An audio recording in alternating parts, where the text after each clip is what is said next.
ये कहानी एक ऐसे लड़के के बारे में जिसे लोग डीमन स्लेयर कहते थे। वो एक सर्कस में काम करता था। ये सर्कस असल में सर्कस नहीं बल्कि एक एरिना था। एक दिन सर्कस के लीडर ने एक गॉब्लिन खरीद लाया। इस सर्कस में ज्यादातर फाइटर इंसान नहीं बल्कि डीमंस और मॉन्स्टर थे जिसे वो डीमन स्लेयर से फाइट करवाते थे। एक दिन डीमन स्लेयर सैर के लिए निकला। पीछे पीछे कुछ बच्चे उसको फॉलो करने लगे। उसने उनको डरा दिया और वो सब डर कर भाग गए। फिर उसने एक बॉटल बियर खरीदी और देखा कि कुछ लोग एक बिल्ली को मार रहे थे। ये सोचकर कि वो एक डीमन है, लोगों ने उसे बिल्ली को हैंडल करने को कहा, लेकिन उसे लगा कि ये सिर्फ एक आम बिल्ली है। उसने बिल्ली को मारा नहीं बल्कि उसको भगा दिया। लोग उसको मॉन्स्टर से लड़ते हुए देखना पसंद करते थे, लेकिन असल जिंदगी में कोई उसके साथ घूमना नहीं चाहता था। सब लोग उसे मॉन्स्टर समझते थे। रात को वो स्टेज पर दोबारा परफॉर्म करने गया। अचानक उसने देखा कि वो बिल्ली जो दिन में दिखी थी असल में एक मॉन्स्टर थी। फाइट खत्म होने के बाद जब वो स्टेज से उतरा, उसको लगा कि कोई उसका पीछा कर रहा है। एक लड़की उसको फॉलो कर रही थी।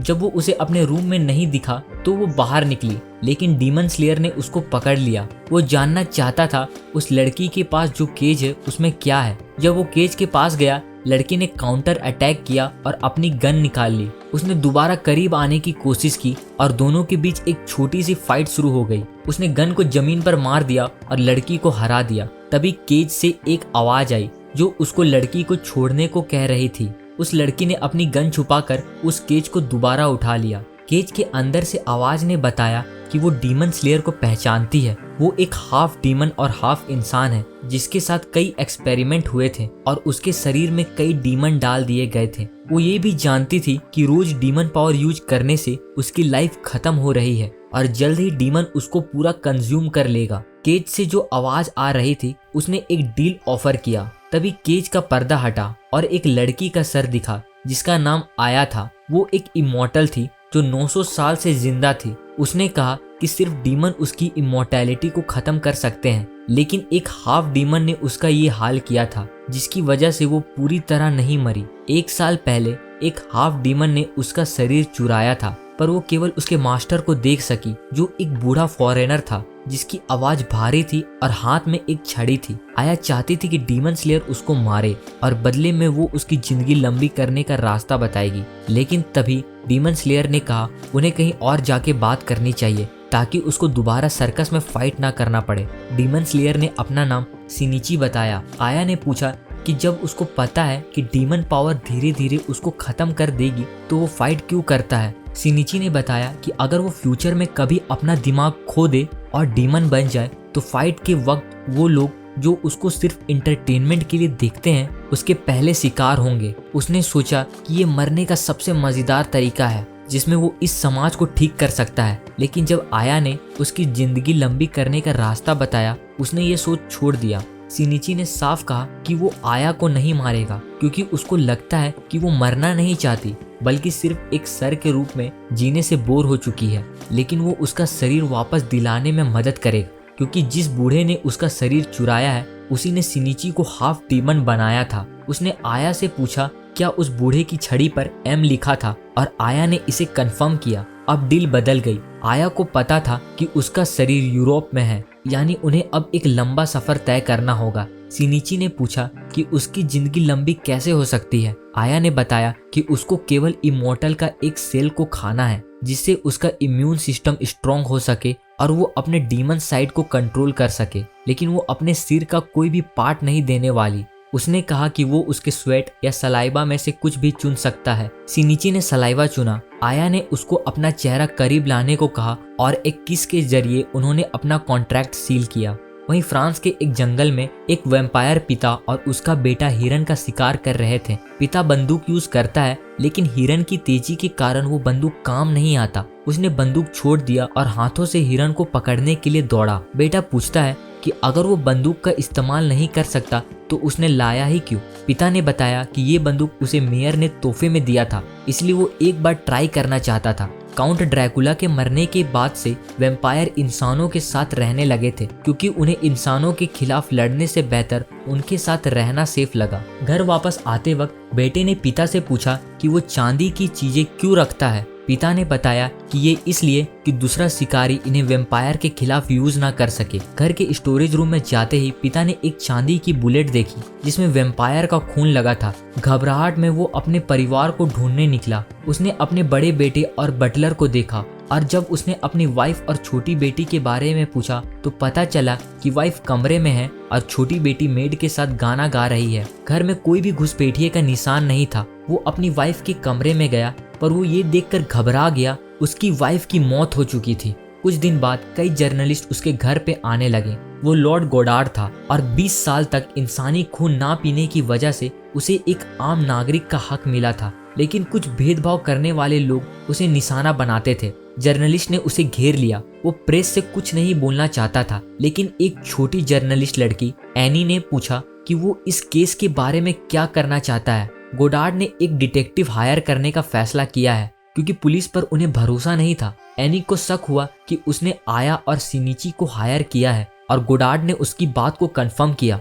वहीं आया और सिनिची लॉर्ड गोडार्ड से मिलने जा रहे थे। गोडार्ड के मुताबिक आया और सिनिची पहले भी काफी मॉन्स्टर रिलेटेड केस सॉल्व कर चुके हैं। हालांकि इनकी असली पहचान और सच जानना थोड़ा मुश्किल था, फिर भी उन्हें पुलिस से ज्यादा भरोसा इन पर था। गाड़ी से उतरते वक्त सिनिची ड्राइवर से किराए कम करने के लिए बहस करने लगा। आया चाहती थी कि वो बेचारे ड्राइवर को तंग ना करे, लेकिन सिनिची ने किराया कम करवा ही लिया। पर जब बात पैसे देने की आई तो सिनिची के पास कुछ नहीं था, इसलिए उसने ड्राइवर को लॉर्ड गोडार्ड से पैसे लेने को कहा। ड्राइवर रोने लगा और गोडार्ड के पास गया। उसने गोडार्ड से शिकायत की कि कैसे सिनिची उसे तंग कर रहा था। गोडार्ड ने उसे शांत होने को कहा और अपने बटलर को उसे पैसे देने को कहा। फिर सिनिची ने खुद को गोडार्ड से इंट्रोड्यूस किया। तभी गोडार्ड ने आया की आवाज सुनी तो उसे लगा कि ये मेड शिजुको बोल रही है, लेकिन आया ने शिजुको को कहा कि वो उसका सामान रख दे, जिससे गोडार्ड और कंफ्यूज हो गया क्योंकि उसे समझ नहीं आया कि आया की आवाज कहाँ से आ रही थी। फिर जब उनकी काम की बात शुरू हुई, सिनिची ने केज से पर्दा हटाया और गोडार्ड और उसके दोनों बेटों को दिखाया कि आया सिर्फ एक सिर है, वो सिर्फ अपने दिमाग का इस्तेमाल करके जिंदा थी। आया ने गोडार्ड से पूरा क्राइम सीन दोहराने को कहा। गोडार्ड उन्हें अपने वाइफ के कमरे में ले गया। वैम्पायर का शरीर जल्दी सड़ जाता है, इसलिए उसकी वाइफ को दफना दिया गया था, लेकिन उसकी फोटो अभी भी थी।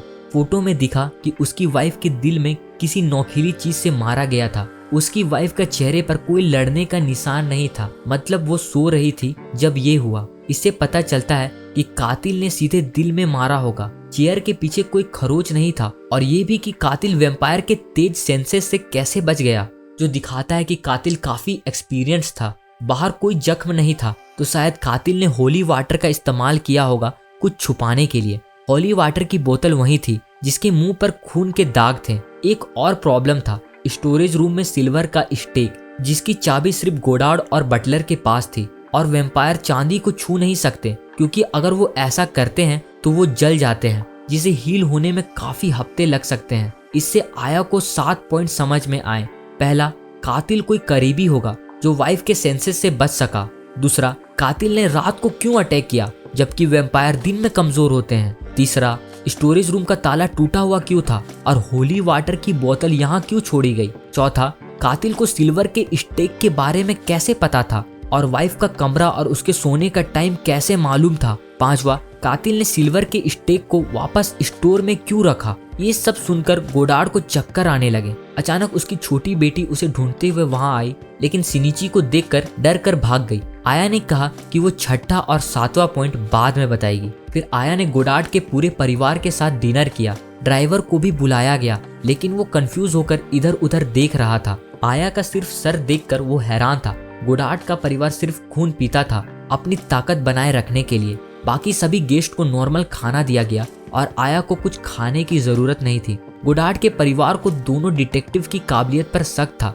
उन्हें लगा कि ये दोनों धोखेबाज और भरोसे के लायक नहीं है, लेकिन गोडार्ड को ये दोनों थोड़े अजीब लेकिन काफी तेज लगे। जब वो उनसे इन्वेस्टिगेशन की बात कर रहा था, तभी आया ने अपनी काबिलियत दिखाने का फैसला किया और ड्राइवर से उसकी वाइफ के साथ लड़ाई के बारे में बात करने लगी। ड्राइवर हैरान होकर पूछता है कि आया को कैसे पता वो अपनी वाइफ के साथ लड़ाई करता है। आया कहती है कि ड्राइवर शराबी था, लेकिन उसकी वाइफ ने उसे पीने से मना किया। आया ने उसकी शर्ट देखी जिसमें धब्बे थे, जिससे पता चलता है कि वो अक्सर अपने शर्ट पर खाना गिराया करता था और उसकी वाइफ बार बार उसे धोती थी। ऐसा तभी होता है जब वो पूरे नशे में भंड हो। दूसरी बात ये थी कि उसकी दाढ़ी सेव नहीं थी, लेकिन शर्ट एकदम साफ थी, बटन भी दोबारा सिले हुए थे। इससे पता चलता है कि वो एक हफ्ते से नहीं पिया, क्योंकि उसकी शर्ट एक हफ्ते से धुली नहीं थी। ये साफ था कि उसकी वाइफ उसके शराब पीने से तंग आ चुकी थी, इसलिए उसने परिवार में शांति के लिए पीना छोड़ दिया। उसे एहसास हुआ कि उसे अपने ध्यान रखने वाली वाइफ की कदर करनी चाहिए और उसने शराब छोड़ने का फैसला किया।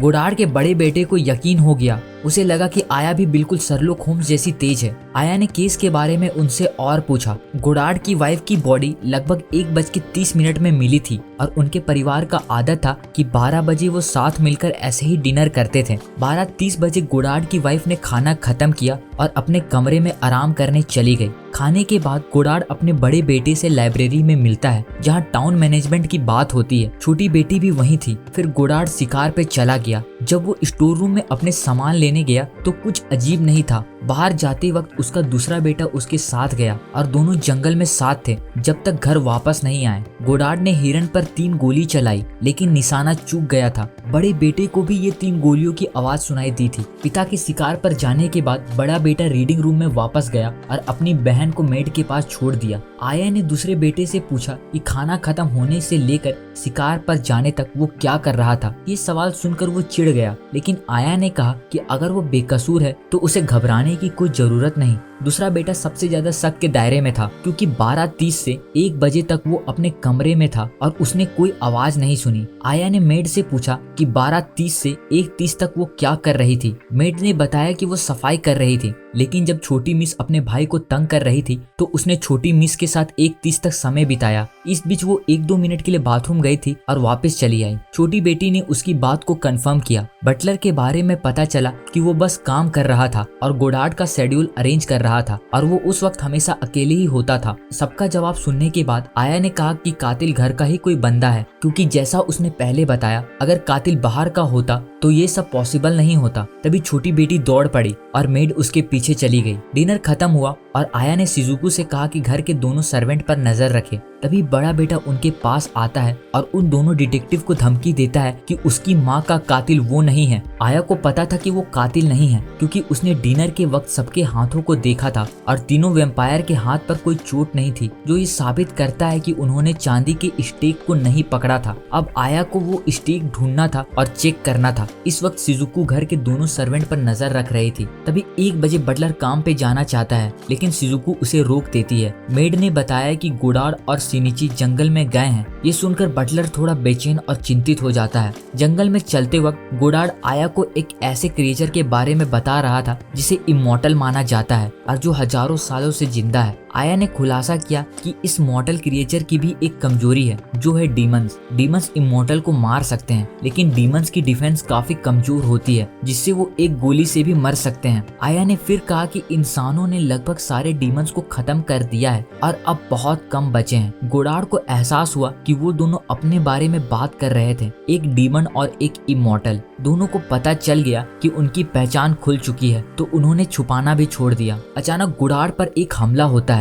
उसने लाइट बंद कर दी और उस शख्स को पकड़ने के लिए दौड़ा। उसने हंटर को तुरंत पकड़ लिया और गोडार्ड को लगा कि उसी ने उसकी वाइफ का कत्ल किया है, लेकिन आया ने गोडार्ड से इस शख्स को छोड़ने को कहा। उस शख्स के स्लीव पर धूल थी, जो ये साबित करता है कि वो लंबे सफर करके ट्रेन से आया है, और उसके पूछने पर पता चला कि वो एक हंटर का बदला लेने आया था जिसे गोडार्ड ने मारा था। लेकिन गोडार्ड ने बताया कि उस हंटर ने पहले उस पर हमला किया था और गोडार्ड केवल खुद को प्रोटेक्ट कर रहा था। उसने उस हंटर के बारे में बताया जो गोडार्ड को मारने का प्लान बना रहा था और काफी कॉन्फिडेंट था, क्योंकि उसे किसी की मदद मिल रही थी। उस हंटर के पास एक स्टेक था और उसे पता भी नहीं नहीं था कि वो चांदी का था। आया ने गोडार्ड से कहा कि वो उस आदमी को छोड़ दे क्योंकि उसे अब सबक मिल चुका है। आया ने बताया कि इस हंटर की वजह से उन्हें अब जंगल में भटकने की जरूरत नहीं थी। उसने गोडार्ड से कहा कि वो वापस घर जाए और सबको इकट्ठा करे क्योंकि वो केस सॉल्व करने वाली थी। वापस आने पर आया ने बताया कि कातिल यही मौजूद लोगों में से कोई है। बड़ा बेटा इस पर यकीन नहीं करना चाहता था, लेकिन गोडार्ड ने पहले आया की बात सुनने का फैसला किया।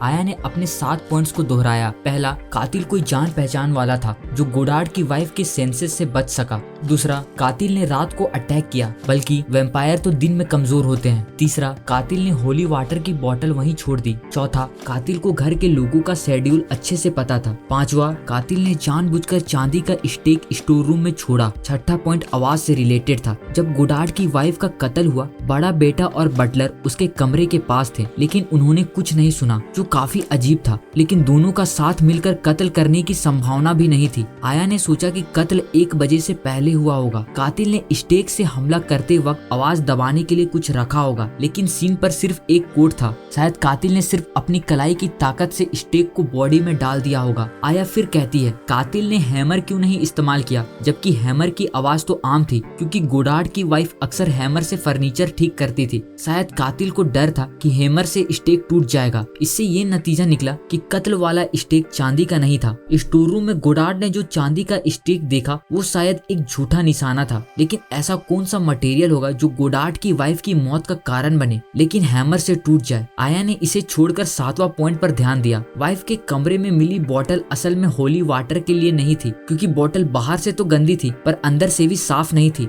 अगर उसमें पानी होता तो बोतल के अंदर गंदा कैसे रहता। मतलब बोतल शुरू से खाली थी और झूठ के लिए वहाँ रखी गई थी। लेकिन गोडार्ड की वाइफ के जख्म में होली वाटर के निशान थे। इससे आया ने अंदाजा लगाया कि कातिल ने होली वाटर को जमा कर स्टेक बनाया और उसे कत्ल किया होगा। सीन पर कोट खून के छींटों से छुपने के लिए इस्तेमाल हुआ होगा। जमा हुआ स्टेक जल्दी पिघल गया होगा और वाइफ की त्वचा को नुकसान पहुंचाया होगा। फिर कातिल ने वाइफ का खून लिया होगा और गोडार्ड के शिकार पर जाने का इंतजार कर रहा होगा और फिर स्टोर रूम में जाकर झूठा क्राइम सीन बनाया होगा। और इस सब का मतलब ये था कि गोडार्ड समझे कि कत्ल 1 बजे के बाद हुआ होगा, ना कि पहले, ताकि 12:30 से 1 बजे के बीच गायब हुए शख्स कातिल लगे। इस हिसाब से 2 लोग शक के दायरे में थे, मेड और उनका दूसरा बेटा। लेकिन कातिल को इतना मजबूत होना था कि स्टेक बॉडी के अंदर डाल सके और झूठा सीन बनाने का वक्त भी उसके पास हो। सबसे ज्यादा शक दूसरे बेटे पर गया। दूसरा बेटा बोलने लगा कि वो वैम्पायर है, वो चांदी का स्टेक या होली वाटर नहीं छू सकता। ये सच था, लेकिन आया ने कहा कि अगर कातिल ने अपने चांदी से घायल हाथ काट दिए हो और फिर नया हाथ उगाया हो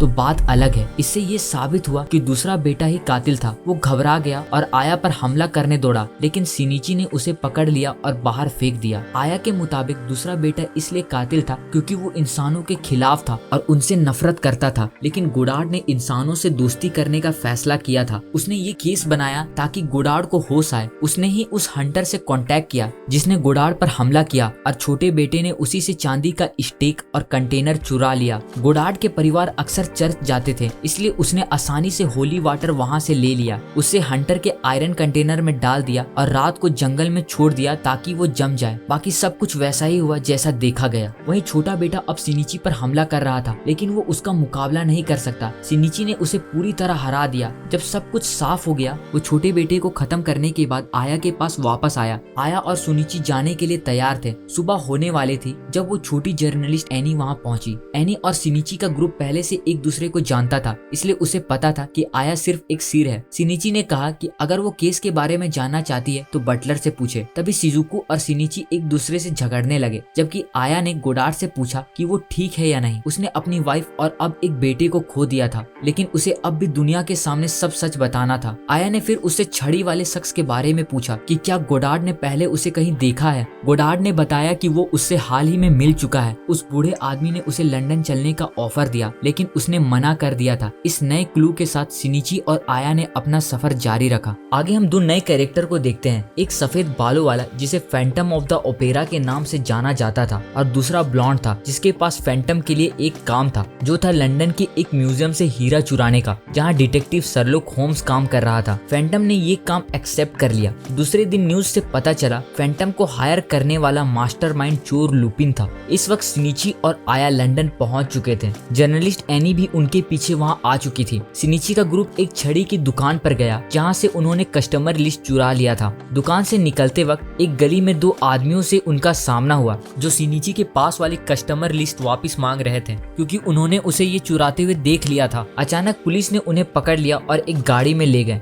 गाड़ी में दो जुड़वा भाई भी थे, जो पहले से गिरफ्तार थे। आया और वो दूसरा आदमी जो उन्हें गली में मिला था, दोनों ने इन्हें चोर के रूप में पहचान लिया था, क्योंकि उनके हाथों पर लाल निशान थे, जो भारी चीजें उठाने से आए होंगे, और उनके नाखून के नीचे धूल थी, जो ये दिखाता है कि उन्होंने भारी सिरेमिक चीजें उठाई थी। उनकी सही पहचान होने पर एक जुड़वे भाई ने गलती से अपना जुर्म कबूल कर लिया। वहीं न्यूज़पेपर में छपा था कि एक मशहूर शख्स फिन मास्टरमाइंड चोर लुपिन के खिलाफ जांच के लिए डिटेक्टिव हायर कर रहा था, जो उसके खजाने पर निशाना लगा रहे थे। इत्तेफाक से उन्होंने दो डिटेक्टिव हायर किया था, आया और शर्लॉक होम्स। शर्लॉक होम्स भी उसी गाड़ी में उनके साथ था। जब पुलिस को ये पता चला, उन्होंने गाड़ी को फिन के मैंसन की तरफ मोड़ दिया। मैंसन में पता चला कि फिन और उसके बटलर ने 80 दिन में दुनिया भर का सफर करने का रिकॉर्ड बनाया था। एनी, जो अब मैंसन के गेट के बाहर थी, दो मशहूर डिटेक्टिव को एक साथ देखकर काफी एक्साइटेड थी। फैंटम भी दूर से उन पर नजर रखे हुए था। जब उन्होंने मास्टर फिन से मुलाकात की, तो वो आया से मिलकर ज्यादा हैरान नहीं हुए, क्योंकि उन्होंने एक इमॉर्टल पर्सन के बारे में पहले से सुना था। आया ने कहा कि वो सिर्फ मॉन्स्टर रिलेटेड केस ही देखती है, इसलिए ये केस शायद उसके लिए ज्यादा मददगार नहीं होगा। लेकिन फिन के लिए मास्टरमाइंड चोर लुपिन किसी मॉन्स्टर से कम नहीं था। दोनों डिटेक्टिव को लगा कि दो डिटेक्टिव्स का होना थोड़ा ज्यादा है, लेकिन उन्होंने केस आगे बढ़ाया। मास्टरमाइंड चोर लुपिन ने एक लेटर भेजा था, जिसमें लिखा था कि 19 तारीख को रात 11 से 11:30 बजे के बीच में वो ब्लैक नाइट नाम का हीरा चुरा लेगा। असल में ये हीरा काला था, इसलिए इसका ये नाम था। ये काफी कीमती था और कभी डिस्प्ले नहीं किया गया, बल्कि एक सुरक्षित बेसमेंट में रखा था। उनकी बातों से पता चला कि बेसमेंट के साउथ अंडरग्राउंड में एक कैनाल था, जो इतना बड़ा था कि कम से कम एक इंसान घुस सकता था। शर्लॉक ने पूरा इलाका को बंद करवा दिया। हीरा 100 से ज्यादा गार्ड और पुलिस के साथ सुरक्षित था। साथ में दो डिटेक्टिव और एक 200 साल पुरानी इंश्योरेंस कंपनी के 2 रिप्रेजेंटेटिव भी थे। लुपिन की जांच के मुताबिक इस कंपनी के पास 7 सबसे स्ट्रॉन्ग मेंबर हैं, जो अपने क्लाइंट की हिफाजत के लिए कुछ भी कर सकते हैं, और वो सब सफेद कपड़े पहनते हैं। मास्टर फिन की हिफाजत के लिए पहले 2 रिप्रेजेंटेटिव आए थे, नंबर 5 रेनॉल्ड और नंबर 7 फातिमा। आया ने रेनॉल्ड को पहचान लिया, जो उनके लिए सबसे बड़ा रुकावट था। रेनॉल्ड ने भी आया और सिनिची को देखकर अपनी नफरत दिखाई, क्योंकि वो इंसान नहीं थे। इसके बाद मास्टर फिन उन सभी को बेसमेंट की ओर ले जाते हैं, जहां उन्होंने हीरा रखा था। इस जगह को खोलने के लिए 3 चाबियां और 4 लोगों की जरूरत पड़ती है। ब्लैक नाइट हीरा एक सेफ में रखा है। आया ने देखा कि सेफ चांदी का बना है, जिससे वेम्पायर्स और वेयरवुल्फ दोनों नफरत करते हैं। इस हीरे के पीछे एक हिस्ट्री था। 20 साल पहले फिन के एक दोस्त ने 14th सेंचुरी का एक रेलिक से हीरा निकाला था। उसने हीरा सेफ में रखा और फिन को दे दिया। फिन ने 10 साल लगाकर उसके मैकेनिज्म को समझा और हीरा निकाला। हीरा पर कुछ लिखा हुआ था, जिसे आया ने पढ़ा, जिसमें वेयरवुल्फ का जिक्र था। फिन ने बताया कि जब वो हीरे के बारे में पता कर रहा था, तो पता चला कि सदर्न जर्मनी में एक ट्राइब थी, जिसे वेयरवुल्फ ट्राइब ने खत्म कर दिया था। अपने दुश्मनों से बदला लेने के लिए उन्होंने अपने वंश को एक अटूट हीरा और चांदी का सेफ के जरिए दुश्मन के छुपने की जगह का पता दिया, जिसे वेयरवुल्फ छू नहीं सकते थे। कमरे के बारे में और जानकारी थी। 3 तालों के अलावा कमरे में बाहर से बात करने के लिए एक माइक्रोफोन था, और छत पर एक एयर वेंट था, जिसे लोहे की जाल से बंद किया हुआ था, ताकि कोई इंसान ना घुस सके। आज के लिए इतना जांच काफी था। जाने से पहले शर्लॉक ने फिन के कान में कुछ कहा। सिनिची ने आया से पूछा कि क्या उसके पास लुपिन से निपटने का कोई तरीका है, और आया ने बताया कि उसके पास एक तरीका तो है। 19 तारीख की दोपहर को सिनिची का ग्रुप नदी के किनारे बैठा था। आया ने कहा कि वो वैक्स म्यूजियम जाना चाहती है, तो शिजुको रास्ता पूछने चली गई। उसी वक्त शर्लॉक का असिस्टेंट वाटसन और शर्लॉक का भाई एक कमरे में गए, जहाँ शर्लॉक बैठा था। उन्होंने महसूस किया कि वो शख्स शर्लॉक नहीं है, क्योंकि शर्लॉक का नाखून इतना लंबा नहीं था, और असली शर्लॉक उनके पीछे था। उस शख्स ने अपना मास्क उतारा, और वो मास्टरमाइंड चोर लुपिन था। लुपिन ने ये दावा किया कि कोई भी ताला ऐसा नहीं जो वो तोड़ नहीं सकता। फिर वो विंडो से जंप करके एक कार में फैंटम के साथ भाग गया। वहीं सिनिची का ग्रुप म्यूजियम की तरफ जा रहा था, जब उन्होंने सोचा कि शर्लॉक से एक बार मिल लेना चाहिए, लेकिन केज में आया नहीं थी। सिनिची ने गलती से किसी और का बर्ड केज उठा लिया था और ये देखकर शिजुको ने गुस्से में उसे जोर सा मुक्का मार दिया। दोनों आया को ढूंढने लगे। तभी भागते वक्त लुपिन ने शिजुको को ऑलमोस्ट टक्कर ही मार दिया था, पर वो बच गई। शिजुको ने पूछा कि क्या उन्होंने कोई बर्ड केज देखा है। लुपिन जो लड़कियों का दीवाना था, शिजुको को कार में साथ चलने को कहता है ताकि वो एक साथ केज ढूंढ सके। तभी शिनिची अचानक एनी से दोबारा मिलता है और वो दोनों साथ में आया को ढूंढने निकल जाते हैं। सरलुक के भाई के घर पर सरलुक ने कहा कि उन्हें शिनिची और आया से सावधान रहना चाहिए, क्योंकि उसे लगता है कि वो भरोसे के लायक नहीं है। उसने कहा कि आज की रात हीरा वेयरवुल्फ ट्राइब को ढूंढने का क्लू हो सकता है और शायद शिनिची और आया हीरा चोरी होने से ना रोके, बल्कि खुद उसे चुराने की कोशिश करेंगे। सड़क पर जिस शख्स ने गलती से आया का केज उठाया था, उसने आया को देखकर घबराहट में केज सड़क पर फेंक दिया। एक कार ने आया के केज को टक्कर मार दी और ये कार क्रिमिनल जुड़वा भाइयों का था। दोनों पुलिस से भाग चुके थे और जब से उन्होंने आया को देखा था, उनकी नजर उसी पर थी। उसी वक्त शिजुको वहां से गुजर रही थी और जैसे ही उसने आया को जुड़वा भाइयों की कार पर देखा, उसने तुरंत उनका पीछा किया। एनी और शिनिची भी पास में ढूंढ रहे थे। जब उन्होंने आया और शिजुको को देखा तो वो दोनों भी उनके पीछे भागने लगे। शिनिची घर की छत पर चढ़ गया और सीधे जुड़वा भाइयों के कार पर कूद पड़ा। आया को बचा लिया और उसे केज में वापस रख दिया। जब लुपिन ने उनके ग्रुप को देखा तो बर्ड केज डिटेक्टिव के रूप में उन्हें पहचान लिया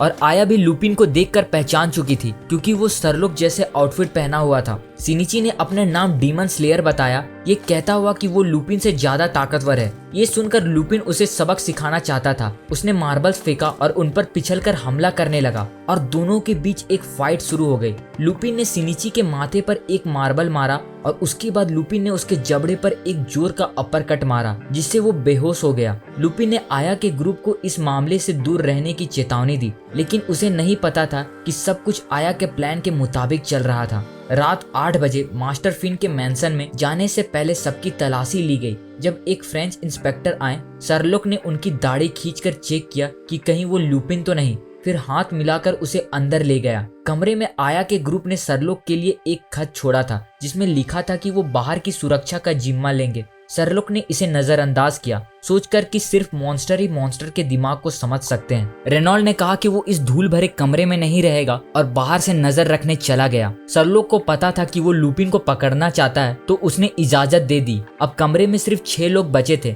अभी 3 घंटे बाकी थे जब तक लुपिन के आने का वक्त था, लेकिन सबने दरवाजा जल्दी बंद करने का फैसला किया। सब चांदी के सेफ के आसपास बैठे थे, ये देखने के लिए कि लुपिन क्या करता है। रात 10 बजे बाहर एक धमाका हुआ। तभी उन्हें पता चला कि एक ऑफिसर की यूनिफॉर्म चोरी हो गई है। सरलुक ने तुरंत अपनी बंदूक निकाली और सारे तालों पर गोली मार दी, जिससे वो बेकार हो गया। अब ये कमरा पूरी तरह बंद हो चुका था। ना कोई अंदर आ सकता था, ना बाहर जा सकता था। अगर किसी ताला तोड़ने वाले को भी बुलाया जाए तो 5 घंटे लगेंगे। सरलुक ने ये इसलिए किया क्योंकि लुपिन ने दावा किया था कि वो कोई भी ताला तोड़ सकता है, लेकिन अगर ताला ही खुलने लायक ना हो तो कोई प्रॉब्लम नहीं होगी। उसकी ये बात सुनकर वहाँ खड़े लोगों को लगा कि सरलुक सच में एक जीनियस है। 11 बजने से 5 मिनट पहले जब कोई दिक्कत नहीं दिख रही थी, मास्टर फिन ने कहा कि सरलुक और वाटसन अपने हाथ सेफ पर रखें। 11:10 कमरा हिलने लगा। पहले के धमाके के कारण अब पानी वेंट के जरिए अंदर भरने लगा था। सरलुक को एहसास हुआ कि वो उतना स्मार्ट नहीं है जितना वो सोच रहा था।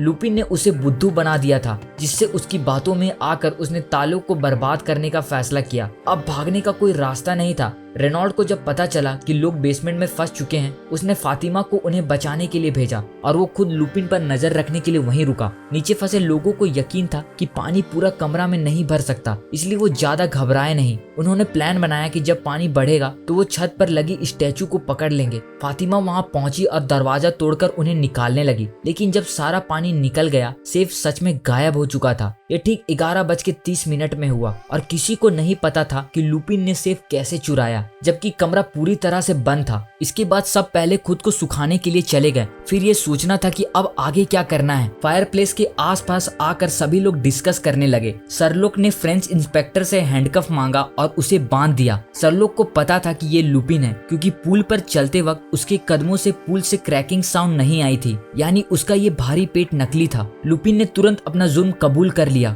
लुपिन ने बताया कि उसने पानी के जरिए एक रस्सी डाल दी थी और कमरे के अंदर उसने रस्सी साथी को सेफ से बांध दिया ताकि उसका साथी उसे बाहर से खींच ले। लुपिन ने अपना मास्क उतारा, लेकिन उसे अभी भी यकीन था कि वो जीत चुका है। तभी पता चला कि सेफ के अंदर हीरा था ही नहीं, क्योंकि सरलोक ने उसकी जगह बदल दी थी। असली हीरा कोट के जेब में था, लेकिन जब उन्होंने देखा तो वो भी वहाँ नहीं था। लुपिन ने उसे अपने हाथ में छुपा रखा था और वो एक स्मोक बम इस्तेमाल करके भाग गया। पूरा मैंसन लुपिन को ढूंढने में बिजी था, लेकिन वो निकल चुका था। बाद में लुपिन और फैंटम दोबारा मिले। एक के पास हीरा था और दूसरे के पास सेफ। तभी सेफ खोलने पे पता चला कि उसके अंदर आया थी। उसी वक्त अचानक सिनिची एक ऊंची बिल्डिंग से कूदकर वहां पहुंच गया। आया ने बताया कि पहले लुपिन ने एनी को डिटेक्टिव समझ लिया था, इसलिए उसने जानबूझकर सिनिची को उससे हारने के लिए कहा ताकि लुपिन ज्यादा ओवर कॉन्फिडेंट हो जाए। शाम को उसने मास्टर फिन से मुलाकात की और खुद को सेफ में छुपाने की बात कही थी। उसने सेफ को पूरी तरह बंद रखा। लुपिन अब पकड़ा चुका था, लेकिन उसे यकीन था कि फैंटम सिनिची को संभाल लेगा। पर तभी चुपके से फैंटम वहाँ से भाग गया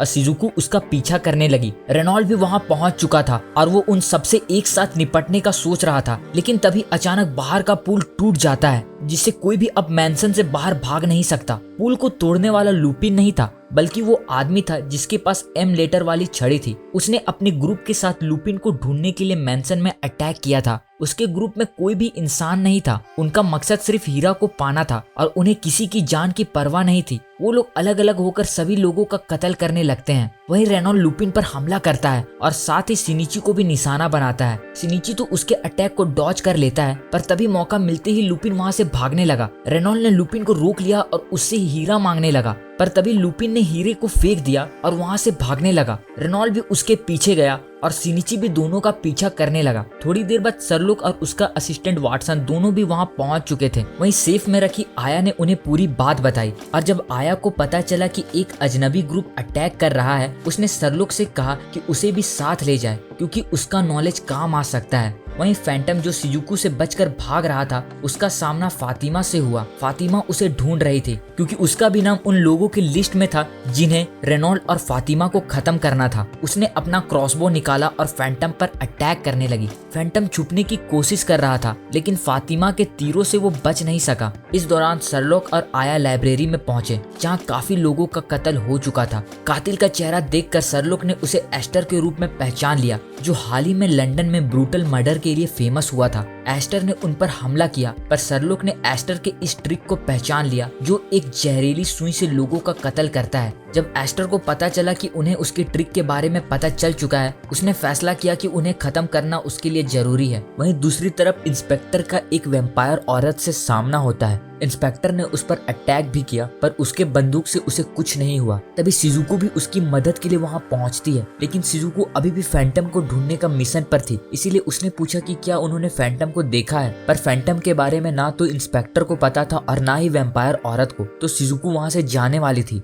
लेकिन वैम्पायर औरत ने उसे रोक दिया। इसी वक्त रेनॉल्ड, लुपिन और सिनिची अभी भी हीरे के पीछे लगे थे। तीनों एक चर्च में पहुंच गए और गलती से हीरा वहां गिरा दिया। लुपिन ने सिनिची से साथ मिलकर काम करने के लिए सजेस्ट किया ताकि वो रेनॉल्ड से बच सके। तभी रेनॉल्ड अंदर आता है और सिनिची उसे अपनी बात में उलझाकर ध्यान भटकाने लगता है, जिससे लुपिन को मौका मिला और वो एक पूरा पियानो रेनॉल्ड के सिर पर गिरा देता है। इस दौरान फैंटम अंधेरे का फायदा उठाते हुए फातिमा को अपने ट्रिक से कंफ्यूज कर रहा था। फैंटम आवाज को कंट्रोल करने में एक्सपर्ट था, इसलिए फातिमा उसकी जगह नहीं पता कर पा रही थी, जिससे उस पर तीर चलाना मुश्किल था। वहीं शिजुको अभी भी इमॉर्टल वैम्पायर के खिलाफ लड़ रही थी, लेकिन उसके पास सिल्वर वेपन होने के बावजूद वैम्पायर को मारना मुश्किल था। शिजुको को ये नहीं पता था कि इस वैम्पायर का खून जहरीला था, जिससे वैम्पायर का खून उस पर लगने के कारण वो खुद के इमोशन पर अपना सेल्फ कंट्रोल खोने लगी। सरलोक भी एस्टर के साथ फाइट में लगा हुआ था, लेकिन उसके पास गोली खत्म हो चुकी थी। तभी आया ने एस्टर से पूछा कि उन्हें हीरा क्यों चाहिए, और पता चला कि वो वेयरवुल्फ ट्राइब को ढूंढकर अपने ग्रुप मेंबर बढ़ाना चाहते हैं। बात करते वक्त अचानक सरलोक ने एक छड़ी उठाई और एस्टर पर अटैक किया, जिससे एस्टर का जहरीला सुई उसी को लग गया। उसने जल्दी जहर से बचने के लिए एंटीडोट निकाला। उससे पहले कि सरलोक उसे रोक पाता, तभी ग्रुप का मास्टरमाइंड उसके सामने आता है।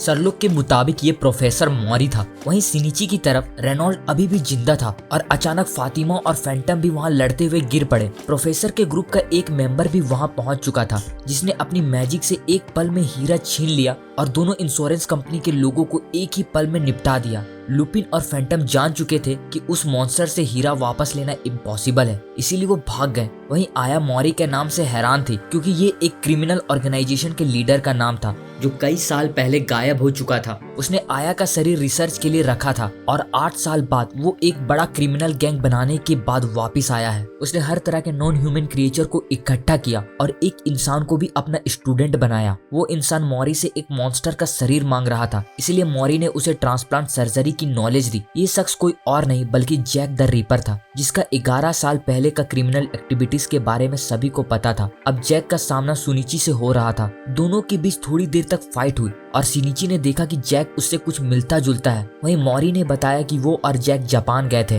डीमन और इमॉर्टल क्रिएचर के सैंपल ढूंढने। डीमन और इमॉर्टल के सेल के ट्रांसप्लांट से उन्होंने एक जबरदस्त फाइटर बनाया जिसकी रीजनरेशन शक्ति गजब की थी। उन्होंने काफी लोगों पर एक्सपेरिमेंट किया, लेकिन ज्यादातर डीमन की ताकत से पागल हो गए। जैक के लिए उन्होंने बैलेंस एडजस्ट किया। मौरी को पता चला कि आया का इमॉर्टल बॉडी भी एक तरह का डीमन हाइब्रिड था, यानी उसके बॉडी पर पहले किसी ने एक्सपेरिमेंट किया था। आया ने उसकी इस बात को कंफर्म किया और कही कि उसे उस शख्स से नफरत है जिसने उसे ये इमॉर्टैलिटी दी। मौरी ने आया के सेल का इस्तेमाल करके जैक को डीमन सेल के खिलाफ इम्यून बनाया। फिर उसने जैक को हर जगह ले जाकर दूसरे क्रिएचर का सेल इम्प्लांट किया। अब जैक में वैम्पायर की पावर थी, लेकिन वो चांदी से नहीं डरता था और धूप में चल सकता था। अब उनका अगला टारगेट वेयरवुल्फ की पावर थी, जिसका सिंपल मतलब था कि जैक अब ऐसा क्रिएचर था जिसमें इंसानी शरीर, इमॉर्टैलिटी, डिमोनिक अटैक पावर और वैम्पायर जैसी रीजनरेशन एबिलिटी थी। लेकिन इस पावरफुल क्रिएचर की भी एक कमजोरी थी, सिनिची। जैक ने सिनिची को बुरी तरह हरा दिया था, लेकिन सिनिची के अटैक ने भी जैक पर कुछ ऐसा जख्म छोड़ा जो ठीक नहीं हो रहा था। जैक को याद आया कि सिनिची मौरी का वो सैंपल था जो भाग गया था, जबकि सिनिची ने जैक को उस शख्स के रूप में पहचाना जो हमेशा उस बूढ़े के साथ रहता था। सिनिची ने उससे झूठ कहा कि वो उसका पीछा यहाँ तक बस अपना परफॉर्मेंस दिखाने के लिए किया था। ये सुनकर जैक ने उसे मारने के बजाय नजरअंदाज करने का फैसला किया। वैम्पायर औरत अब शिजुको के इमोशन पर कंट्रोल कर रही थी। तभी शिजुको ने पास रखा एक क्रॉस उठाया और उस वैम्पायर के अंदर डाल दिया। सिल्वर के होने के कारण उसे हील करना मुश्किल था और वो शिजुको को खत्म करना चाहती थी, लेकिन जैक ने एक फ्लेम छोड़कर सबको चलने का सिग्नल किया। प्रोफेसर मौरी ने देखा कि जैक को जो चाहिए था वो मिल गया, तो उसने एस्टर और विक्टर को भी चलने को कहा। जाने से पहले उसने अपने ऑर्गेनाइजेशन का नाम बैंक्वेट बताया। सिनिची सरलोक के ग्रुप से दोबारा मिला और शिजुको भी सेफली वहां पहुंच गई। उन्हें नहीं पता था कि लुपिन का ग्रुप कहां गया, लेकिन सरलोक को पता था कि लुपिन पानी के जरिए भाग चुका है। सेफ के बारे में पता लगा कि लुपिन ने मौका देखकर उसे चुरा लिया होगा और हीरा भी उनके हाथ से अब चला गया। लेकिन तभी सिनिची उन सभी को अपना परफॉर्मेंस दिखाना चाहता था। जैक अपने ऑर्गेनाइजेशन में वापस गया और प्रोफेसर मौरी को हीरा दिखाने वाला था, लेकिन उसका पॉकेट फटा हुआ था। हीरा अब सिनिची के पास था जो उसने जैक से छुपा के चुरा लिया था। आया ने हीरे पे लिखा हुआ कोड पढ़ा। उसने सरलोक से कहा कि हीरा रोशनी के सामने रखे और उसमें से एक लाइन दिखी, फैंग फॉरेस्ट। ये वही जगह थी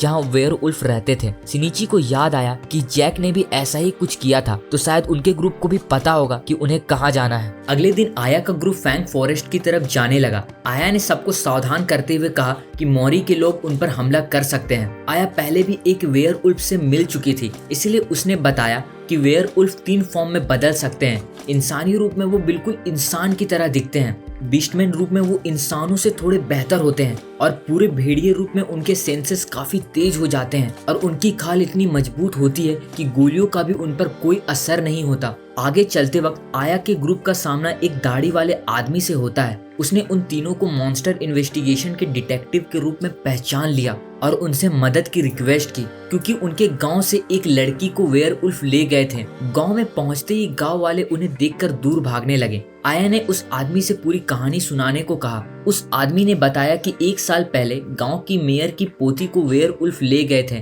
और अगले दिन जंगल में उसका शरीर मिला था। उसका सिर और पीठ टूटी हुई थी, पूरे चेहरे बिगड़ा हुआ था और शरीर पर दांत के निशान थे। फिर 4 महीने बाद एक लकड़हारे की 11 साल की बेटी का भी वही हाल हुआ और अगले 4 महीने बाद मिलर की 13 साल की बेटी भी शिकार बनी। तीनों घटना बारिश वाली रात को ही हुई थी और शरीर पर निशान एक जैसे थे, जो साबित करता था कि एक ही शख्स ने ये किया था। और कल ही एक और छोटी लड़की गायब हो चुकी है। कल उसके पिता ने दरवाजा तोड़कर अंदर जाने की भी कोशिश की थी, लेकिन कातिल लड़की को लेकर खिड़की से भाग चुका था। पर कल रात बारिश नहीं हुई थी। उस आदमी ने ये भी बताया कैसे 8 साल पहले गांव वालों ने वेयर उल्फ को गांव से भगा दिया था किसी बड़े हादसे होने से पहले। तभी चर्च में वो गायब हुई लड़की के पिता ने एक आउटसाइडर पर वेयर उल्फ होने का शक किया, लेकिन वहाँ 3 बाहर के लोग थे, इसलिए ये पॉसिबल नहीं था। डिटेक्टिव का ग्रुप वहाँ पहुंचा। वो लोग आया की आवाज से कंफ्यूज होकर उसे देखना चाहते थे। आया ने उन्हें उसके असली रूप को देखने से मना किया, पर फिर भी उन्होंने देखा और वो सभी लोग हैरान रह गए। लड़की के पिता ने आया को मॉन्स्टर कहा, लेकिन सिर्फ वही इस केस को सॉल्व कर सकती थी, इसलिए उन्हें उसकी बात सुननी पड़ी। आया ने क्राइम सीन दिखाने को कहा। पूरा कमरा बिखरा हुआ था, फायरप्लेस कल रात जला नहीं था, तो कातिल शायद वहीं से अंदर आया होगा। फुटप्रिंट और साइज से पता चला कि वेयर उल्फ एक बिस्टमैन के रूप में था। आया ने दाढ़ी वाली आदमी से वेयर उल्फ के इससे पहले वाले अटैक के दांत के निशान लाने को कहा। आया ने लड़की की माँ से पूछा कि कल रात उन्होंने क्या किया था। उनका रूटीन नॉर्मल था। लड़की की माँ ने बताया कि खिड़कियों में से एक पूरी तरह बंद थी और दूसरी टूटी हुई थी, लेकिन ठीक कर दी गई थी और खुल नहीं सकती थी। कातिल के भागने का रास्ता साफ था। शिजुको वहाँ पहुंची और आया ने उसे छत पर जाकर कोई निशान ढूंढने को कहा। जब कुछ नहीं मिला तो आया ने शिजुको को कुछ नीचे फेंकने को कहा, जिससे पूरा धूल बाहर आ गया। दाढ़ी वाले आदमी ने दांत का निशान लाया। आया ने कहा कि ये घटना किसी पागल वेयर उल्फ का काम नहीं, बल्कि किसी समझदार वेयर उल्फ के हाथों से हुई है। बिस्तर पर खून था, लेकिन भागने के रास्ते पर कोई खून नहीं था, यानी कातिल ने लड़की को एक बैग में डाला होगा। स्टोर रूम का ताला भी टूटा हुआ था और उन्हें पता चला कि करीब 1 साल पहले वहां से बंदूक और गोलियां चुराई गई थी, जो वेयर उल्फ के पहली घटना के समय से मिलता जुलता था। इसलिए इस बात पर गौर करना जरूरी था। पूरा ग्रुप गांव के मेयर के घर गया। मेयर के पास फैंग फॉरेस्ट और वहां के वेयर उल्फ के बारे में जानकारी थी और उसे हीरा के बारे में भी पता था। आया ने उनसे डील किया, वो गांव के वेयर उल्फ केस को सॉल्व करेगी, बदले में मेयर उसे वेयर उल्फ विलेज की जानकारी देंगे। मेयर के मुताबिक उनमें से एक डॉक्टर, एक इंजीनियर और एक आर्टिस्ट थी, जो सब बाहर से गांव में आए थे। मेयर ने बताया कि वेयर उल्फ को पहचानने का एक तरीका था, उनके पास खुशबूदार फूल रखना या उनके कान के पास मटके को भरना, जिससे उनके तेज सेंसेस के कारण वो चौंक जाएंगे। लेकिन तीनों आउटसाइडर ने कोई रिएक्शन नहीं दिखाया था। वेयर उल्फ अपने खून और रिप्रोडक्शन को कंट्रोल कर सकते थे, जिसे मॉडर्न वेयर उल्फ अब सिल्वर और होली वाटर से नहीं डरते। अब वेयर उल्फ को खत्म करने का एक ही तरीका था, उनको उनके इंसानी रूप में मारना। लेकिन अगर वेयर उल्फ किंग पैदा हो जाए तो सारा पुराना तरीका बेकार हो जाएगा। वेयर उल्फ किंग एक लीजेंड था, जिसमें वेयर उल्फ क्लैन में एक ऐसा उल्फ पैदा होता है जिसे उनका देवता माना जाता है। मेयर ने पहले भी सिल्वर से इम्यून वेयर उल्फ को देखा था। 8 साल पहले एक वेयर उल्फ माँ और बच्चे गांव में आए थे और सबको धोखा देकर इंसानों की तरह रह रहे थे। लेकिन एक छोटी लड़की लुइस, जिसे कल रात वेयर उल्फ ले गए, उसने उन्हें पहचान लिया और गांव वालों के साथ उन्हें भगाने में मदद की। तब से लुइस को गांव की गार्डियन माना जाता था, लेकिन अब वो भी किसी अनजान कातिल के हाथों गायब हो चुकी थी। और भी जानकारी के लिए आया के ग्रुप इंजीनियर के घर गए। इंजीनियर ने बताया कि तकरीबन 13 साल पहले उसने जंगल के अंदर एक घायल प्रेग्नेंट औरत को देखा था। उसे पता चला कि उसका नाम रोज है और उसे लगा कि वो किसी घर की सर्वेंट होगी जिसका अपने मालिक से संबंध होगा, इसीलिए उसे भगा दिया गया होगा। उस वक्त गांव वाले इतने स्ट्रिक्ट नहीं थे, तो इंजीनियर उसे गांव में ले आया और उसका ध्यान रखने लगा। कुछ महीने बाद रोज ने एक बेटी को जन्म दिया जिसका नाम जेड था। रोज ज्यादातर घर में रहती थी और एक बहुत ही समझदार और अच्छी दिल की लेडी थी। लाइफ नॉर्मल चल रही थी, जब तक एक दिन रोज ने लुइस को अपनी बेटी समझकर गलती की। क्योंकि दोनों बच्चियों का चेहरा मिलता जुलता था, अपनी वेयर उल्फ की पहचान रिवील कर दी। रोज और उसकी बेटी जेट भागते हुए एक टावर में छुप गए, लेकिन गांव वालों ने उन्हें नहीं छोड़ा और दोनों को मारने के लिए पूरी टावर को जला दिया। और इंजीनियर ने खुद उनकी मौत को कंफर्म किया था। इंजीनियर को डॉक्टर पर भरोसा था, इसलिए अब बस एक ही शख्स बची थी, वो आर्टिस्ट लड़की। आया का ग्रुप फिर उस आर्टिस्ट के घर गए। 5 साल पहले वो यहाँ झरने की पिक्चर बनाने आई थी और यहाँ के सुंदर नजारों के कारण तब से यहीं रह रही थी। जिन बच्चियों की मौत हुई, उनके माता पिता ने उससे अपने बच्चियों के पोर्ट्रेट बनाने को कहा था। आर्टिस्ट के मुताबिक कातिल शायद एक जंगली भेड़िया था, क्योंकि कभी कभी सुबह जल्दी या सूरज ढलने वक्त उसने एक गोल्डन रंग का भेड़िया देखा था जो काफी अलग था। सिर्फ उसने ही ये भेड़िया देखा था क्योंकि वो गांव के किनारे रहती थी, इसलिए अब गांव के लोग उस पर भी शक करते हैं। ये साफ नहीं था कि आर्टिस्ट कातिल है या नहीं, लेकिन आया को पता था कि उसने झूठ बोला था कि वो एक आर्टिस्ट परिवार से है और आर्ट स्कूल में पढ़ी है। उसके पेन पकड़ने के तरीके असली आर्टिस्ट जैसे नहीं थे और आया ने ये देख लिया था। आया के दोबारा सवाल करने पर फिर वो आर्टिस्ट लड़की सच बताने लगी। उसने कहा कि वो एक अनाथ है और अक्सर भेदभाव की शिकार होती थी, इसलिए उसने शर्मिंदगी से बचने के लिए झूठ बोला, क्योंकि उसे बचपन में ही छोड़ दिया गया था। फिर इसके बाद जब आया का ग्रुप इंजीनियर के बताए जंगल के उस इलाके में जांच कर रहा था जहां उसने रोज को देखा था, तभी बैंक्वेट ग्रुप दूर से उन पर नजर रखे हुए था। शाम को आया डॉक्टर अंकल के घर पर थी, जिसने लुइस की चीख सुनी थी जब उसे ले जाया गया था। आया ने अचानक पूछा कि लुइस के माता पिता उस छोटी लड़की के साथ कैसा व्यवहार करते थे। आया ने लुइस की व्हील चेयर को देखा था। उसके पहिए और आर्म रेस्ट गंदे और पुराने हो चुके थे, लेकिन पीछे का हैंडल एकदम नया जैसा था। डॉक्टर ने बताया कि लुइस खुद ही अपना काम करना सीख चुकी थी, तो शायद उसके माता पिता उसका उतना ध्यान नहीं रखते थे। आया ने पूछा कि क्या लुइस कभी अकेली बाहर गई थी। ज्यादातर नहीं, लेकिन डॉक्टर को याद आया कि 1.5 साल पहले लुइस एक दिन गायब हो गई थी। शाम होने तक गांव वालों ने उसकी व्हीलचेयर नदी के किनारे कीचड़ में फंसी हुई देखी, जिससे वो हिल नहीं पा रही थी। जब पूछा गया कि वो वहां अकेले क्यों गई थी, तो लुइस ने कहा कि वो आर्टिस्ट के घर जाना चाहती थी। आया को अब गांव की हालत काफी कुछ समझ में आ चुकी थी। तभी अचानक वहां 2 और नए मेहमान आते हैं और तुरंत उनसे लड़ने लगते हैं। ये दोनों वही इंश्योरेंस ग्रुप के नंबर 3 और नंबर 4 थे, जो वेयरवुल्फ को ढूंढने आए थे। लेकिन अब अगर वो हीरा चुरा भी ले, फिर भी उन्हें नहीं पता था उसे कैसे इस्तेमाल करना है। सिनिची ने बताया कि सिर्फ गांव के मेयर ही जानते हैं कि हीरा कैसे काम करता है, और उसने आया से वादा किया है कि अगर वो केस सॉल्व कर लेगी तो वो उन्हें बताएंगे। दोनों साइड ने लड़ाई रोक दी और नंबर 3 ने आया से जल्दी केस सॉल्व करने को कहा। इसके बाद फिर आया को सिनिची का इलाज जारी रखना पड़ा और सिनिची ने देखा कि शिजुको उससे जल रही थी। तभी अचानक उन्हें लोगों की आवाज सुनाई दी। बाहर जाकर पता चला कि गाँव वाले दौड़ते हुए लेडी आर्टिस्ट के घर को घेरने लगे। आर्टिस्ट ने सबको दूर रहने के लिए चिल्लाया और कहने लगी कि वही कातिल है जिसने सारे लड़कियों को खाया है। फिर वो भेड़िया में बदल गई और बाहर की तरफ दौड़ी। नंबर 3 ने सिल्वर की गोलियां चलाई, लेकिन उसका कोई असर नहीं हुआ और वो भाग गई। आया का ग्रुप उसके पीछे भागा। तभी शिजुको ने भेड़िए पे अटैक करके उसे वहीं रोक दिया। सिनिची भी वहां पहुंच चुका था। उसने आया को साइड में फेंका और भेड़िए से लड़ाई करने के लिए तैयार हो गया। नंबर 3 और नंबर 4 भी वहां पहुंचे और कुछ गोलियां चलाई। जब शिजुको भी मदद के लिए गई, वेयरवुल्फ ने उससे बचते हुए आया को नदी में फेंक दिया। शिजुको ने आगे बढ़कर आया को बचा लिया और खुद झरने में गिर गई। हालांकि कातिल भाग चुका था, पर गांव के मेयर ने फिर भी उन्हें हीरा इस्तेमाल करने का तरीका बताया। उसने बताया कि उन्हें गांव के एंट्रेंस के पास जाना होगा, जहां जला हुआ टावर है, और वहां खड़े होकर सूरज की रोशनी का इंतजार करना होगा जब तक वो हीरे पर लिखी पोएम के पहले वर्ड से गुजर नहीं जाता। तब उन्हें वेयरवुल्फ की लोकेशन मिल जाएगी। आया का ग्रुप और वो इंश्योरेंस ग्रुप ने मेयर की बातों को मानते हुए फैंग फॉरेस्ट में वेयरवुल्फ के गांव का पता लगा लिया। दूर से बैंक्वेट ग्रुप भी उन पर नजर रखे हुए थे। ये सब देखते हुए उन्होंने अपनी तैयारी शुरू कर दी। वहीं दूसरी ओर शिजुको को अब होश आ चुका था। वो नदी के बहाव के साथ बह गई थी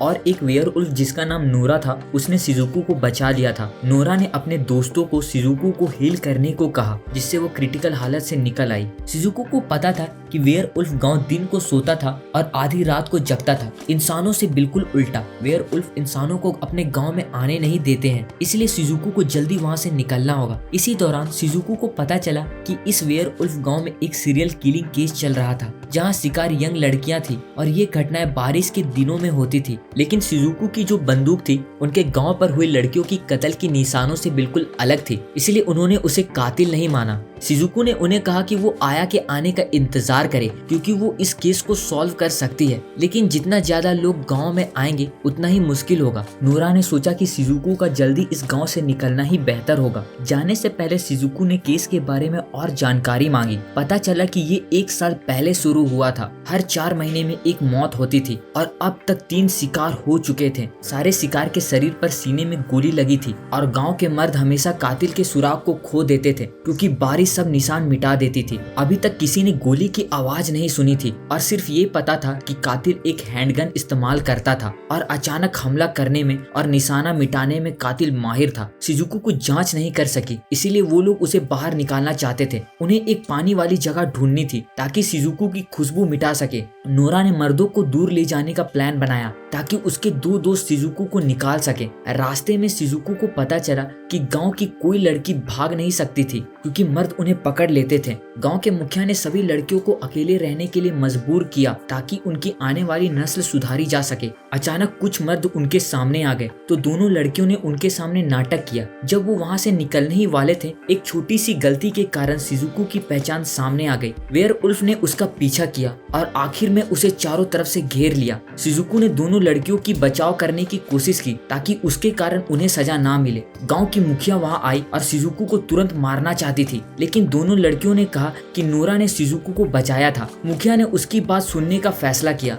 उन्होंने शिजुको को वुड हिल पर ले जाकर पूछताछ की, जहाँ किसी का झूठ या सच का फैसला होता था। वुड हिल रोज के केस के बाद कभी दोबारा यूज नहीं हुआ था। शिजुको ने वेयरवुल्फ को बार बार समझाने की कोशिश की, पर मुखिया ने उसकी हर बात को झूठ माना। दोनों लड़कियों ने शिजुको को बचाने की कोशिश भी की, लेकिन तभी अचानक एक गोली की आवाज आती है। पूरा क्लैन जंगल की तरफ दौड़ता है जहाँ नोरा के शरीर पर गोली लगा हुआ था। आज बारिश नहीं थी, लेकिन फिर भी कोई सुराग नहीं मिला। गांव के मुखिया ने शिजुको को दोषी ठहराया, लेकिन मर्दों ने कहा कि शिजुको पूरे वक्त वुड हिल पर बंद थी, तो उसने ये कैसे किया होगा। वेयरवुल्फ परेशान थे, इसलिए उन्होंने शिजुको को क्राइम सीन जांचने का परमिशन दे दिया। वहाँ बहुत कम खून था, तो शिजुको ने अंदाजा लगाया कि ये वो जगह नहीं थी जहाँ कत्ल किया गया है। नोरा का शरीर गीला था, लेकिन उसके कपड़े सूखे हुए थे, यानी वो कहीं भींगी थी। फिर अपने कपड़े पहने और फिर उसे गोली मारी गई और उसका शरीर यहाँ लाया गया। पास के एक पेड़ पर गोली की निशान थी, यानी 2 गोलियां चली थी, लेकिन सिर्फ एक की आवाज सुनाई दी। शिजुको ज्यादा मदद नहीं कर सकी, इसलिए वेयरवुल्फ ने उसे निपटाने का फैसला किया, क्योंकि वो किसी और को गांव में नहीं आने देना चाहते थे। वहीं दूसरी ओर आया का ग्रुप गांव की तरफ जा रहा था जब विक्टर ने उन पर हमला किया। उसने शिनिची और आया को एक खाई में खींच लिया और इंश्योरेंस ग्रुप से अलग कर दिया। विक्टर ने बताया कि उसने दोनों को इंश्योरेंस ग्रुप से बचा लिया और बदले में वेयरवुल्फ गांव का पता मांगा। शिनिची से पता जानने के बावजूद विक्टर को डर था कि शिनिची झूठ बोल सकता है, इसलिए उसने हीरा मांगा, ये वादा करते हुए कि वेयरवुल्फ गांव में मिलने पर वो वापस कर देगा। और इसके बाद दोनों अलग हो गए। शिनिची और आया वेयरवुल्फ गांव पहुंचे जहां नोरा का फ्यूनरल चल रहा था। एक फीमेल वेयरवुल्फ की मदद से शिनिची और आया जेल में शिजुको से मिले। आया ने शिजुको से कत्ल के दौरान मिले निशानों के बारे में पूछा। तभी वेयरवुल्फ ने उन दोनों की खुशबू को पकड़ लिया और जेल की तरफ जाकर चेक करने का फैसला किया। वहीं हंगामा रोकने के लिए शिजुको जेल में रुकने को तैयार थी, जबकि शिनिची आया के साथ क्राइम सीन जांच करने चला गया। वेयरवुल्फ ने जल्दी उनकी खुशबू पकड़ ली और पीछा शुरू किया। आया ने शिनिची को उस पत्थर के पास घूमने को कहा जिस पर नोरा का लाश मिला था। उसने शिनिची को एक स्विच ढूंढने में मदद की और दोनों वेयरवुल्फ के आने से पहले एक सुरंग में घुस गए। ये वही तरीका था जिससे कातिल हर जुर्म के बाद अपना निशान छुपाता था।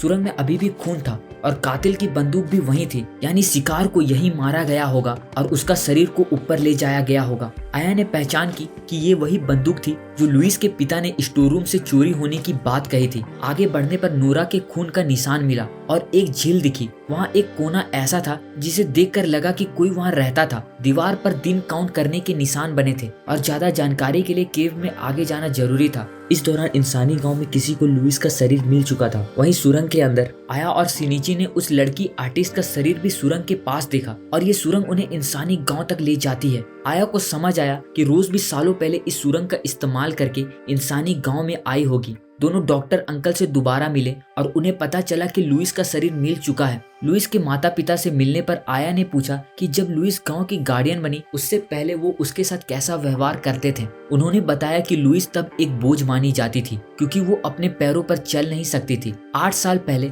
उसके माता पिता ने उसे जंगल में छोड़ने का प्लान बनाया था, लेकिन इत्तेफाक से जेट, रोज की बेटी, उसी रात लुइस को वापस गाँव ले आई। लुइस ने फिर रोज और उसकी बेटी का वेयरवुल्फ होने की ये बात सबको बता दी ताकि वो गांव के लिए यूजफुल साबित हो और उसे दोबारा ना छोड़ा जाए। लुइस काफी चालाक थी क्योंकि अगर उसने उनकी पहचान नहीं खोली होती तो गांव वाले जांच करते और उसके माता पिता का उसे छोड़ने का राज खुल जाता। आया को सब कुछ समझ आने लगा और उसने वेयरवुल्फ गांव में वापस जाने का फैसला किया। दोनों सुरंग के जरिए वापस गए और रास्ते में कुछ चीजों का जायजा लिया। नंबर 3 और नंबर 4 ने भी यही सुरंग ढूंढ लिया और पूरे गांव को बुला लिया। बैंक्वेट ग्रुप की वेम्पायर लड़की वेयरवुल्फ गांव में घुस चुकी थी और उसने तबाही मचाना शुरू कर दिया। आया का ग्रुप शिजुको को जेल से छुड़ा चुका था। आया ने कहा कि वो गांव वापस जाएगी क्योंकि उसे कुछ और क्लियर करना था। उसने एक फीमेल वेयरवुल्फ से पूछा कि क्या ये सच है कि गांव वाले रात को जगते हैं और सब लोग अलग अलग रहते हैं। कंफर्म होने पर उसने शिनिची को वेयरवुल्फ का ध्यान भटकाने का काम दिया। उसी वक्त जब मर्दों को पता चला कि शिजुको भाग गई, उन्होंने तुरंत जांच शुरू की। वहीं विक्टर और एस्टर ने भी भेड़ियों की आवाज सुनते ही एक्शन लिया। शिनिची ने देखा कि 3 वेयरवुल्फ उसका पीछा कर रहे हैं और उसने चालाकी से एक एक करके उन्हें हरा दिया। आया वेयरवुल्फ क्लैन के कब्रिस्तान में पहुंची ताकि आखिरी क्लू पता कर सके। अचानक वेयरवुल्फ गांव में आग लग गई। नंबर 3 और नंबर 4 गांव वालों को वेयरवुल्फ से बदला लेने के लिए यहाँ तक ले आए थे।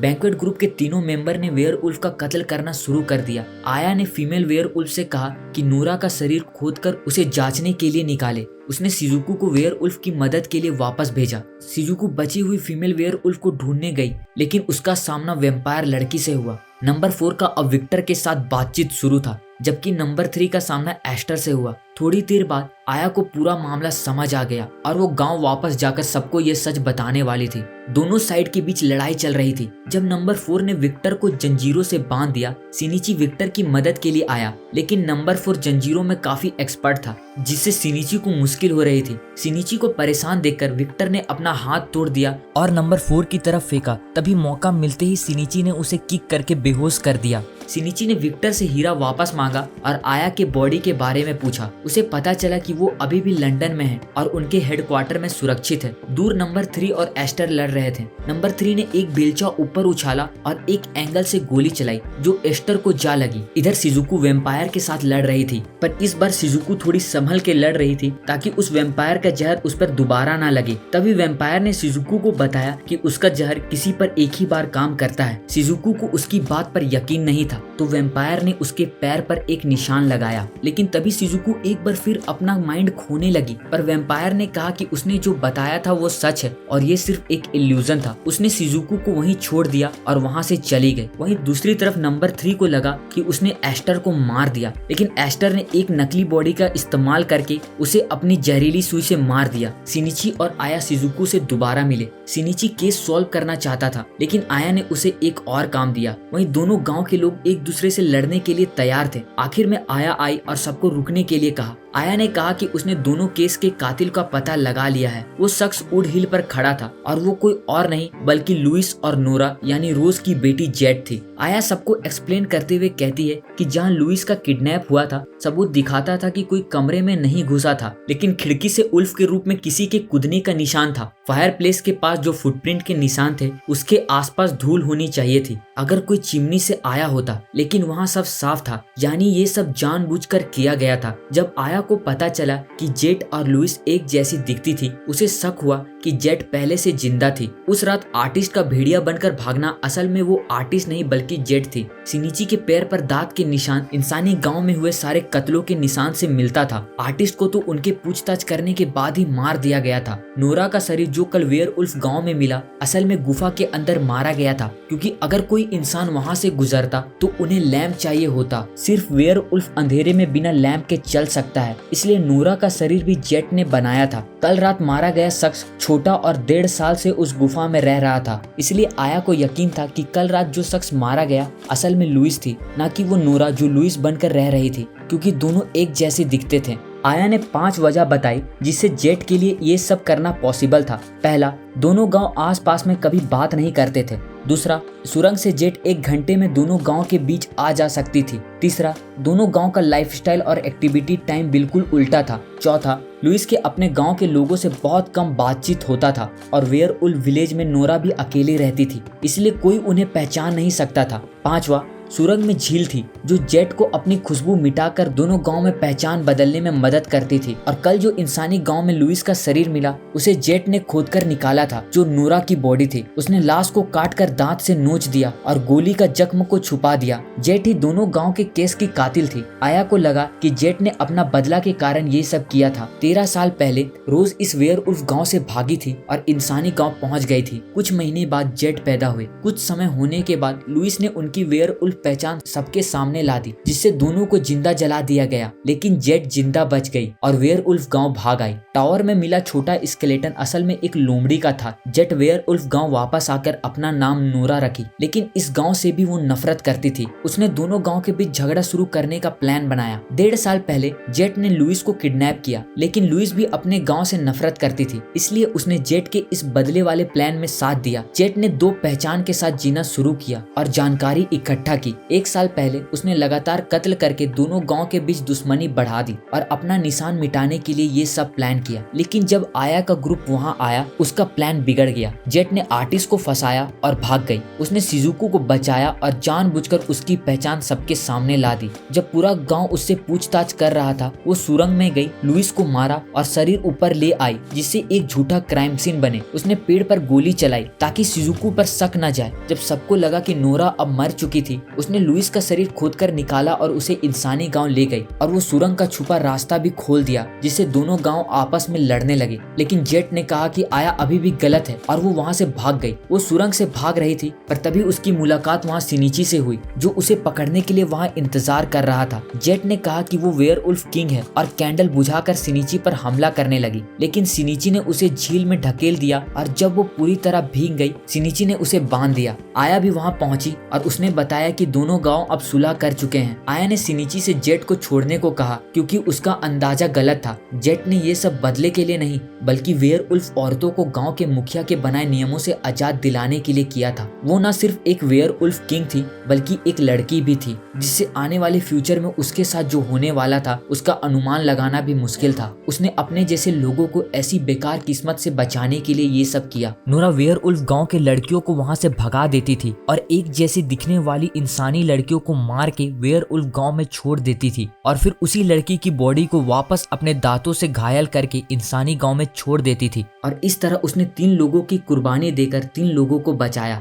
आया ने कहा कि उसका नतीजा गलत था, इसलिए वो जेट को जाने देगी और अगर उसे मौका मिले तो वो उससे दोबारा जरूर मिलेगी। आया को लगा कि ये पहली बार था जब वो गलत थी और एक अपराधी को छोड़ रही थी। उसे पता था कि दोनों गांव ने अपना सबक सीख लिया है, लेकिन उसे यकीन था कि तब भी कुछ नहीं बदलेगा। और इसी के साथ यहाँ ये एनिमे का सीजन 1 खत्म होता है और अगला पार्ट जानने के लिए सीजन 2 का इंतजार करिए। अभी के लिए अलविदा, जल्दी मिलते हैं अगले वीडियो में।